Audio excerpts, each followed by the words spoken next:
Hey guys, welcome back to the second video.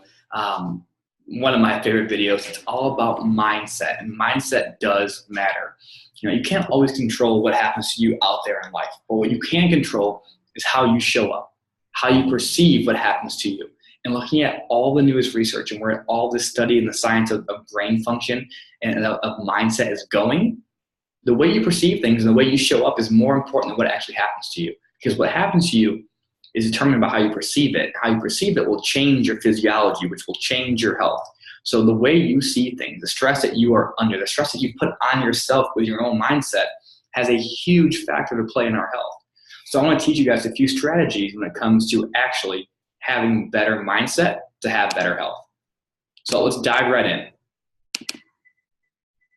Make this a little bit bigger for you guys. Perfect.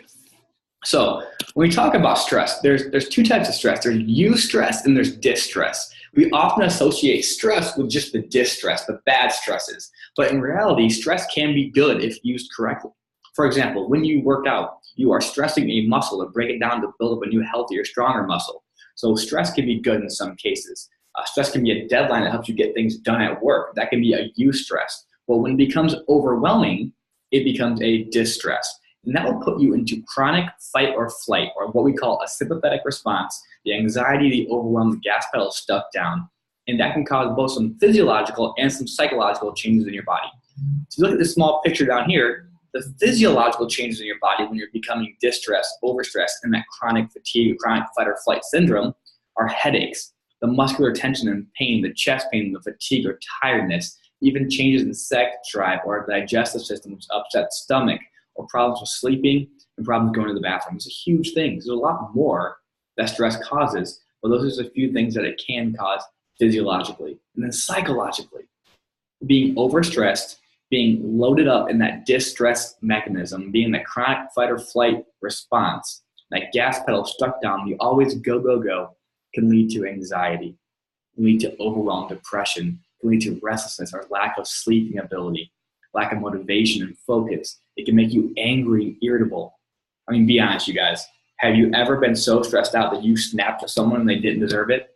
I know I have, if we're all being honest. But being overwhelmed will lead to that happening more and more often. It can change your behavior. It can cause over or under eating. A lot of Americans will turn to high carbohydrate foods, the breads, the pastas, the pizzas, when they are stressed out. It makes them feel better for a small moment, but it has so many negative and detrimental effects. It can even lead to drug or alcohol abuse to cope with the effects of the distress. And last but not least, social withdrawal.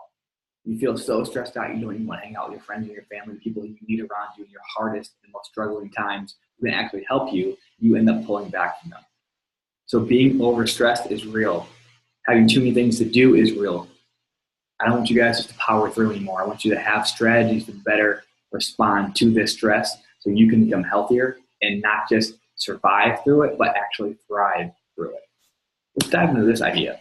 This is my all-time favorite research article that's ever been published because it means so much to the profession of chiropractic. I want you guys to realize, we'll go from top to bottom here. This was published in Alternative Therapies and Healthy Medicine back in 2011 by a Japanese guy named Ogura, an amazing researcher. It was 8 PhDs and 1 chiropractor, and they used a very, very expensive PET scan machine. They actually measured the brain glucose consumption because that indicates brain metabolic activity before and after an adjustment.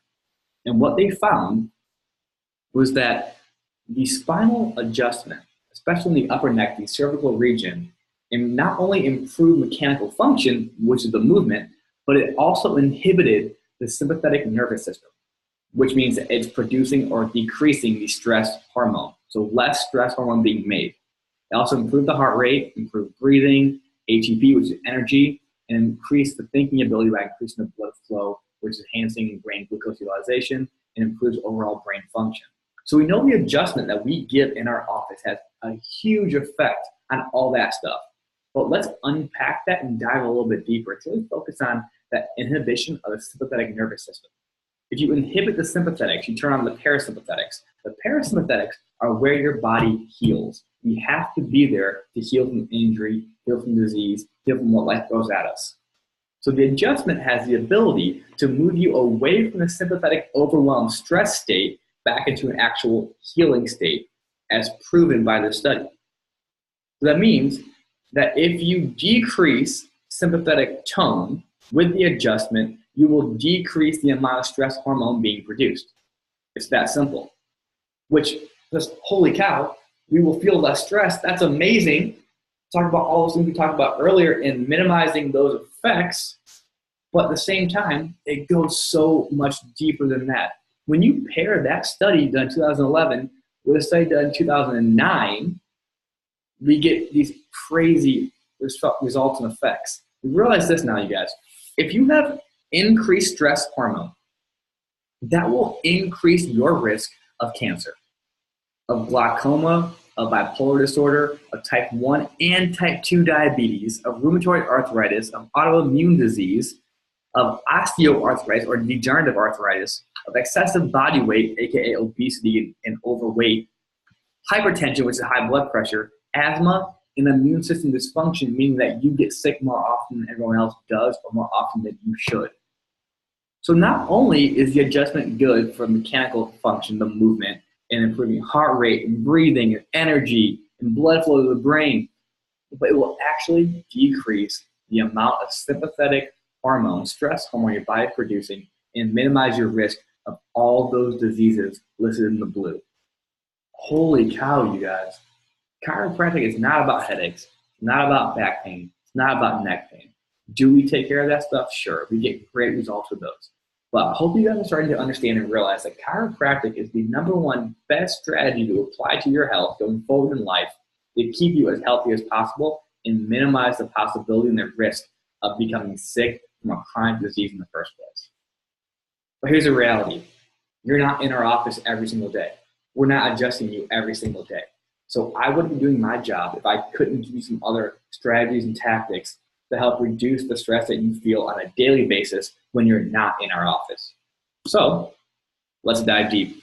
There's 3 things, and you guys should see a link on this webpage where you can actually download notes for all this stuff too.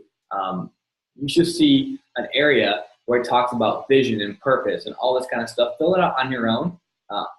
Think about it. Your vision is what you want to see achieved, what you want to do in life. The passion, the purpose, that kind of thing is why you want to do it. You have to have the why behind the what to stay steady and stay strong in determining and achieving your outcomes and goals going forward. It's extremely important. If you guys want to fill out those things and show me in the office, I would love that, but they're more for you than me. I want you to look over those things every single day to keep you motivated on your journey to your why and your what, okay? But every single day, there's a few things that I do to help minimize my response to the stress of the life that I face. Because trust me, you guys, I do face stress. I just choose to show up and then take that stress head on and use it to accomplish things and not become overwhelmed. So the 3 things you guys can do every day, you can do it when you wake up. #1 is gratitude. You must start your day with gratitude. It sounds kind of cheesy, but I started doing this about 5 years ago, and it's made a heck of a difference in my life. You wake up in the morning, you can write it down if you want to on paper, or just say it out loud. You list off 5 things you're grateful for. That right there puts you into the right mindset, and you can't be both grateful and fear-based at the same time. You can't be both grateful and stressed out at the same time. You focus on what you have instead of what you don't have, and your entire world will change, I guarantee you. There's even a study done where they actually had someone write down 10 things they're grateful for every morning for 30 days. Now, the caveat was that those 10 things had to be different every single day. So by the time you're done with 30 days, you have 300 things that you are grateful for. They did these questionnaires, these outcome assessments before and after the 30 days. And every single person who did this, we saw huge improvements in overall life quality, huge decreases in pain, huge increases in functional capacity. These different things were changing that should have no relation to writing down things that you're grateful for.